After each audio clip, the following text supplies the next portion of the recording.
How to add device to Google Find My Device. Hi everyone, welcome to the channel. This is Rose, and without further ado, let's get right into the video. First of all, make sure that you have downloaded and installed Find My Device application from Google Play Store. Now you simply need to go ahead and launch Google Find My Device applications and then open your Google account.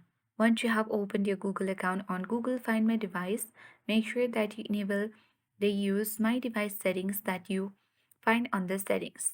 And after that, you can easily add device on your Google Find My Device and make sure to enable this feature all the time to use Google Find My Device whenever needed.